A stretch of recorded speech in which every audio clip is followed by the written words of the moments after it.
Hate is not exactly the same as dislike. It's not even exactly the same as anger, although anger is one of the symptoms of hatred. Hatred is a deep and continuously nurtured feeling of anger and dislike.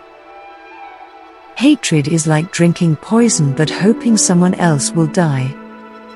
Naturally, hatred can be understood as an adaptive aggression trait in species evolution. This trait is considered an instinct and tends to be present in every individual. From a psychological perspective, hatred is related to the personal history of each individual.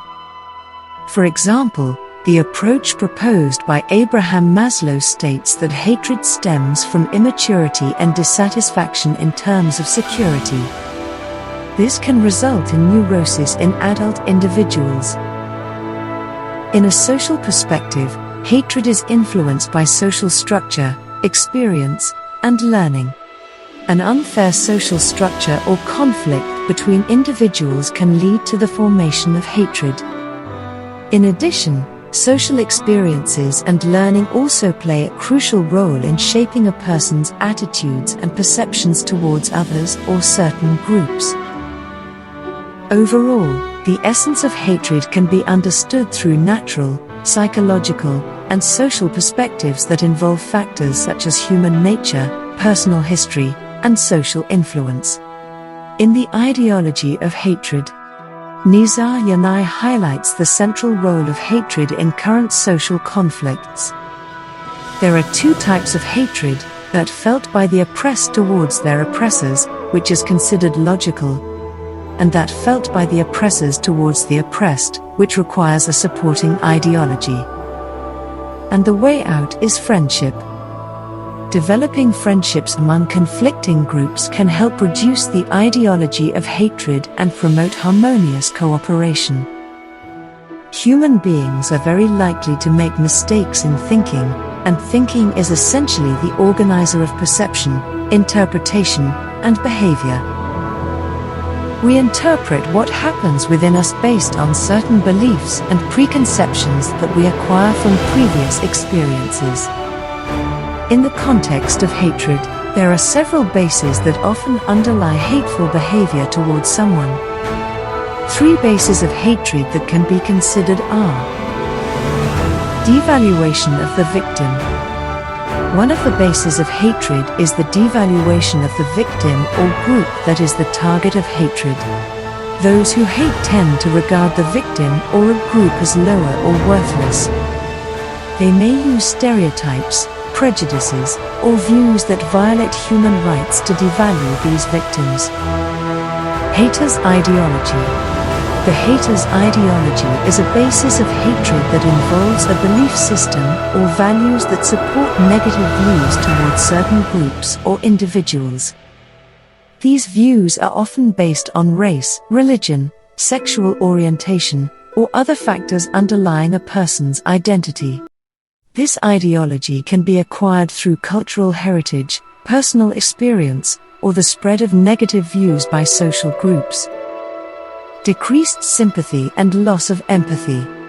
One cause of hatred is the decrease in sympathy and loss of empathy for others. Someone who has a hateful attitude tends to find it difficult to feel empathy for the suffering of others.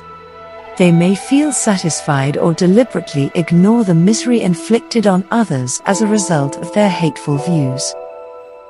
In a society that wants to reduce hatred, it is important to understand these bases and look for ways to confront them.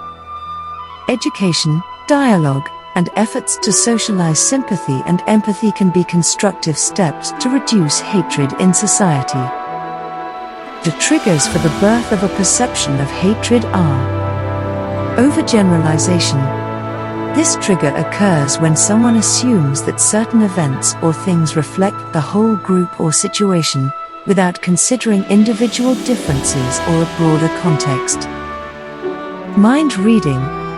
This trigger occurs when someone assumes that they can read other people's minds, often with negative assumptions, such as thinking that someone is laughing at them. Emotional reasoning. This trigger occurs when someone assumes that their feelings or emotions reflect reality, even though there may be other factors contributing to those feelings. Maximization or minimization. This trigger occurs when someone considers one variable or aspect to be very important or very unimportant, without considering the more complex reality. Catastrophic thinking. This trigger occurs when someone considers one negative event as something very bad, even if the event is not as bad as it seems. Avoiding these triggers can help reduce the perception of hatred and increase a more objective understanding of other people's situations and conditions. In the context of hatred, the gaze of hatred from others can create feelings of inferiority and self-devaluation. When someone feels hated by others, they may experience a sense of helplessness and lose their subjective identity. The phenomenology of hatred involves understanding the influence of others' gazes and interactions on our subjective experiences. R.J. Sternberg in his duplex theory of hatred explains that hatred is linked to love and is not opposed to love. In this case, hatred is not the absence of love, but is an emotion formed through our personal experiences. Like love, hatred also has a triangular structure consisting of the loss of intimacy, passion, and commitment. Firstly, the loss of intimacy or distance between individuals gives rise to reluctance and disgust in a person.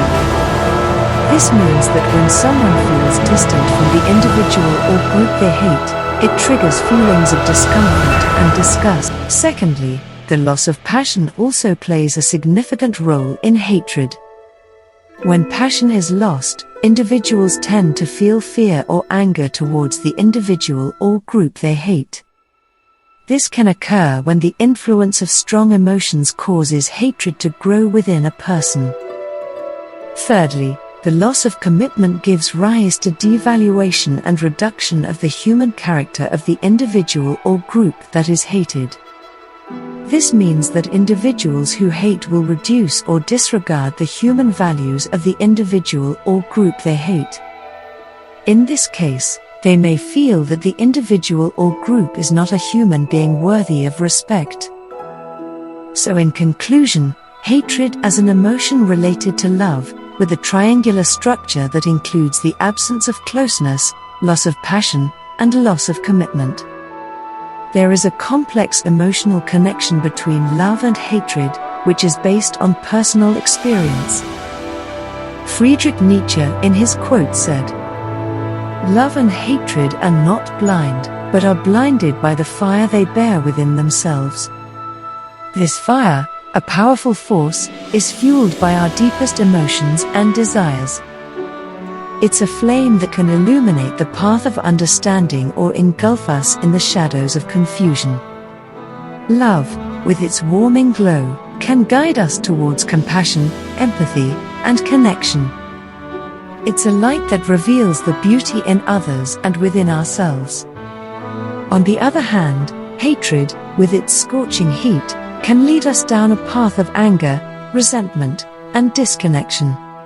It's a blaze that distorts our perception and blinds us to the humanity of others. Yet, both love and hatred originate from the same source, our hearts. They are two sides of the same coin, each capable of influencing our vision and guiding our actions. So let us remember to guard our hearts and minds, for the fire within can either be a beacon of hope or a harbinger of destruction.